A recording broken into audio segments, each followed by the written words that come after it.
दोस्तों ये पश्चिमी देश या फिर कहें यूरोपीय देश किसी भी देश के सगे नहीं हो सकते हैं। आज इसका जीता जागता एग्जाम्पल आप देखेंगे, क्योंकि यूरोपीय देशों ने भारत पर तो बहुत सवाल उठाए। भारत को कहा कि भारत खूनी पैसा खरीद रहा है, खूनी तेल खरीद रहा है, लेकिन अब उन्हीं यूरोपीय देशों ने रूस से जमकर के सामान खरीदना शुरू कर दिया है। ये जानते हुए भी कि आज की तारीख में रूस ने यूक्रेन के ऊपर करीब करीब 400 ड्रोन्स मारे हैं और 40 मिसाइलों से हमला किया है। इसके बावजूद भी दुनिया को कोई फर्क नहीं पड़ता, यूरोपीय देशों को कोई फर्क नहीं पड़ता। इन्होंने रूस के साथ अपने सभी व्यापार को फिर से शुरू कर दिया है। लेकिन अगर भारत एक बैरल ज्यादा तेल खरीद ले तो इनके पेट में दर्द होना शुरू हो जाता है। एक बढ़िया रिपोर्ट सामने निकल के आई है, जानते हैं सारी डिटेल्स। क्या कुछ खरीदा जा रहा है यूरोपीय देशों की तरफ से, खरीदे तो इनको किस तरीके की आपत्ति होती है, भारत को किस तरीके से ये सामने से जलील करने की कोशिश करते हैं, सब कुछ जानेंगे इस वीडियो में।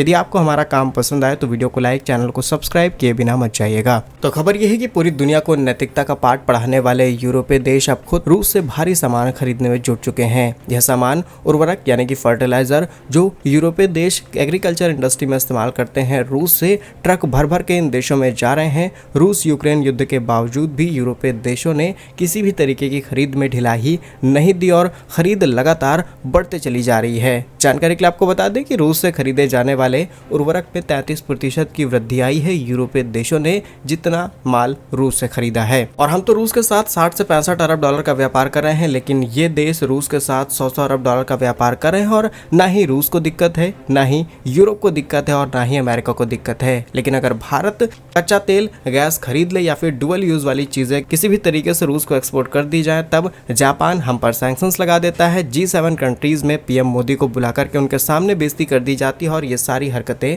यूरोपीय देशों की तरफ से की जाती रही है। डिटेल्स आपको बताते हैं, पिछले कुछ वर्षों में यूरोपीय संघ ने रूस से तेल और गैस आयात को तो कम कर दिया है, जिससे दुनिया को ये मैसेज देने की कोशिश की गई कि हम खरीदारी कम कर रहे हैं, लेकिन ये इनके डुअल स्टैंडर्ड्स हैं। लेकिन फर्टिलाइजर्स खरीदने में किसी भी तरीके की कमी नहीं आई है और रिसेंटली खुद इस बात का खुलासा इन देशों की ही रिपोर्ट ने किया, जहां पर बताया गया कि रूस से यूरोप इंपोर्ट 2022 में 17% से बढ़कर के इस समय 30% हो चुका है और साल 2024 में 33% हो गया है, जिसका मूल्य करीब 2 अरब डॉलर यानी कि लगभग 1.75 यूरोस के आसपास है। और यह फर्टिलाइजर के साथ साथ कई और चीजें भी खरीद रहे हैं, जिसकी डिटेल्स अभी तक शायद दुनिया के सामने नहीं आई। रूस दुनिया का एक ऐसा देश है जो कि फर्टिलाइजर उत्पाद करने वाले देशों में सबसे बड़ा देश माना जाता है, जिसमें नाइट्रोजन बेस फर्टिलाइजर यूरोपीय देशों के लिए बहुत ज्यादा इंपॉर्टेंट है। अदरवाइज इनकी एग्रीकल्चर इंडस्ट्री पूरी तरीके से बर्बाद हो जाएगी। ये नाइट्रोजन, फास्फोरस और पोटेशियम जैसे पोषक तत्वों से भरपूर होते हैं। रूस की काफी बड़ी इंडस्ट्री इस पर काम करती है। यह निर्भरता यूरोप को जोखिम भरा साबित हो सकती है। रूस ने हाल ही में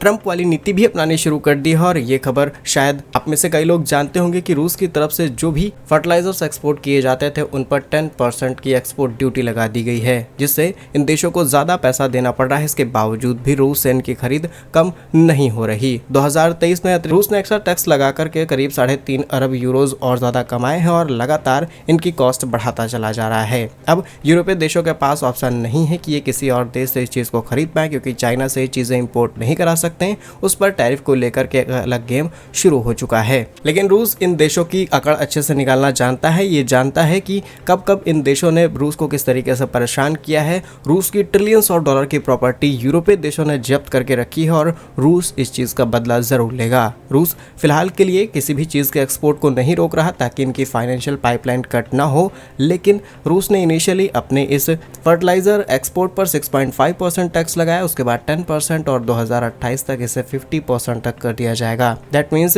कि इन देशों से ही अपना ही पैसा रूस निकाल लेगा और आज नहीं कल रूस की सीज की गई प्रॉपर्टीज को रूस तुरंत छुड़ा लेगा, क्योंकि रूस के लिए बड़ी बात है। वहीं भारत और रूस की बात की जाए तो भारत ने रूस से बड़े पैमाने पर तेल खरीदा, गैस खरीदा, इससे भारत को काफी ज्यादा फायदा हुआ। लेकिन यूरोपीय देशों ने कहा कि भारत जो तेल और गैस खरीद रहा है ये यूक्रेन के लोगों का खून है, बल्कि रूस का तेल नहीं, क्योंकि रूस मासूमों की जान ले रहा है, पैसा भारत से मिल रहा है और ये सारे एलिगेशंस भारत पर लगाए गए। लेकिन इन देशों ने एक शब्द तब नहीं निकाला जब ये पेट्रोलियम भारत के अंदर आया। भारत में अलग अलग रिफाइनरीज कंपनीज ने पेट्रोल, डीजल, अलग अलग पेट्रोकेमिकल प्रोडक्ट तैयार किए और यूरोपीय देशों में एक्सपोर्ट किए और स्पेशली लास्ट मंथ के आसपास बहुत सारी डिमांड सप्लाई चेन डिस्टर्ब हो गई थी, भारत ने बैलेंस क्रिएट करके रखा। हमारे फॉरेन मिनिस्टर ने इस बात को ऑफिशियली एडमिट किया है, तब जाकर कि यूरोपीय देशों की बोलती थोड़ी बंद हुई, लेकिन इन्होंने रिफाइंड पेट्रोलियम भारत से खरीदा और आज भी ये खरीदारी जारी है। बाकी इनके डुअल स्टैंडर्ड्स पर आप क्या सोचते हैं, कमेंट्स में अपने जरूर लिखिए। भारत के ऐसे ही वीडियोस आप तक पहुंचते रहे, वीडियो को लाइक, चैनल को सब्सक्राइब जरूर कीजिए। वंदे मातरम, भारत माता की जय।